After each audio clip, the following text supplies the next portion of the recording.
এটা কিন্তু রাহু। কিরকম বলি, আমি নাম করছি না, কোনো একটা বিশেষ মন্দির আছে, জায়গাটার নাম হচ্ছে নৈহাটি। সেই জায়গার খুব খুব সেই দেবতাকে নিয়ে এমন ফুলিয়ে ফাঁপিয়ে উঠে যে ভাইরাল হলো। পরবর্তী তার কাছে এমন কিছু আরও কিছু ভাইরাল হচ্ছে যেগুলো নেগেটিভ পাবলিসিটি দেয়। হঠাৎ যেমন রাহু বাড়িয়ে দেয়, ফেসবুকে ইউটিউবে খুললেই যখন পাওয়া যায় তার নামে এটা বেশি দিন থাকে না। এটার আবার একটা নেগেটিভ ইম্প্যাক্টও হয়।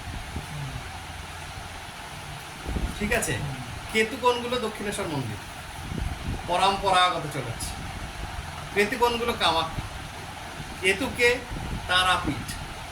হঠাৎ যারা ভাইরাল হচ্ছে যে দেবতাদের নিয়ে খুব নাচানাচি চলছে, কেন রাহু দেবতাদের উপরও থাকেন? একটাই কারণে, তাকে কি করে বিরাট ভাইরাল করে দেন, আবার যখন গুটিয়ে নেন তখন এক নিমেষে নেন,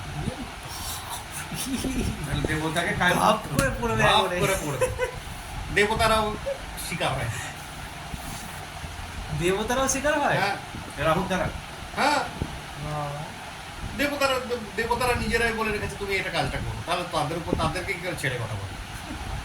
কেতু হচ্ছে যেটা পরম্পরাগত হচ্ছে, তন্ত্র সাধন পীঠগুলো হচ্ছে কেতু। কেতু, আচ্ছা, ঠিক আছে, যেগুলো পূজান সব পূজান মহেশ্বর, যেখানে ক্রমাগত সাধনা চলছে বা ভবিষ্যতেও চলবে, সেটা হচ্ছে কেতু।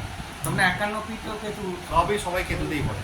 আর হঠাৎ যেগুলো নতুন নতুন মন্দির গজিয়ে উঠে হঠাৎ হঠাৎ ভাইরাল হয়ে যাওয়াটা জিনিস রাহুর ভাইরাল। রাহু কি করে? এক্সপ্যানশন।